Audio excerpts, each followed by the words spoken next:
জাতীয় মসজিদে খতিব সাহেব কি জাতীয় কোনো ইস্যু নিয়ে আপনারা নিজ কানেই শুনুন। কেউ আসে না। জাতীয় মসজিদ, কিন্তু জাতীয় কোনো ইস্যু নিয়ে এখানে কোরআন সুন্নাহর আলোকে, শরীয়তের আলোকে এই বিষয়ে আমাদেরকে গাইড দেন, এই কথা বলার জন্য এখানে কেউ আসে না। আসে শুধু পানি পড়ার জন্য, আসে হুজুর দোয়া রাখেন, দোয়া করেন, এই কথার জন্য। এই কথার জন্য আসে না যে জাতিসংঘের দফতর ঢাকাতে তাদের অফিস করার জন্য, দফতর করার জন্য কথা উঠছে, এটা কি আমাদের জন্য ঠিক হবে? হুজুর কোরআন সুন্নাহর আলোকে একটু বলেন। এটা লালবাগ শাহী মসজিদের খতিবের কাছেও যায় নাই, চকবাজার শাহী মসজিদের খতিবের কাছেও যায় নাই, আন্দরকিল্লার খতিবের কাছেও যায় নাই, বয়তুল মোকাররম জাতীয় মসজিদের খতিবের কাছেও আসে নাই। কেন? আল্লাহ ইমাম এবং খতিবকে কেন ইমাম বানিয়েছেন এটা তারা জানেই না, বুঝেই না। একটা ধর্ম মন্ত্রণালয় আছে, ধর্ম মন্ত্রণালয়ের মধ্যে একজন আলেমকে বসানো হয়েছে, মাশাআল্লাহ, খুশির বিষয়, বিজ্ঞ আলেম, কোরআন সুন্নাহর আলেম।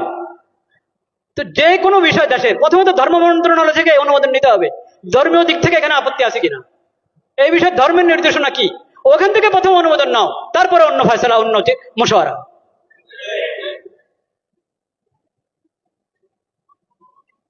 লজ্জায় মরে যাওয়া উচিত বাংলাদেশিদের, যে তাদের কাছে কোরআন হাদিস থাকতে, নবীজির সিরত থাকতে, তাদেরকে মানবতা শিখাতে আসছে পশ্চিম দেশ থেকে।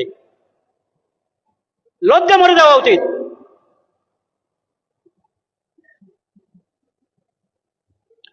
আমরা আল্লাহকে সাক্ষী রাখছি, আমরা এসব অপকর্মের সঙ্গে বিলকুল আমরা সম্পর্কযুক্ত না। আল্লাহ সাক্ষী, আমরা এই ধরনের সমস্ত কর্মকাণ্ড থেকে সম্পর্কহীন। কাকে এখানে পাঠাবে জাতিসংঘের পক্ষ থেকে? আবাসিক সমন্বয়কারী। ওই আবাসিক সমন্বয়কারী কি জানেন? সমকামী। বলেন নাউজুবিল্লাহ। এখন ওখান থেকে প্রস্তাব পাঠানো হয়েছে, এখান থেকে হ্যাঁ বলতে আর কতক্ষণ লাগবে আল্লাহ জানেন।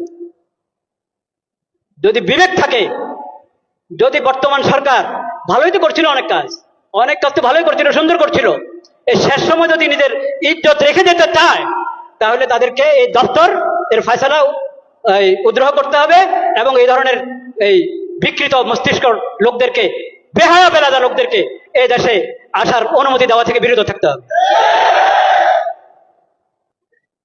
শেষ সময় নির্বাচনের ঘোষণা করে এখন নিজের ইজ্জত নষ্ট করবেন আপনারা? এইসব হারাম কাজ অন্তর্বর্তীকালীন সরকার করক তাও হারাম, নির্বাচিত সরকার করক তাও হারাম,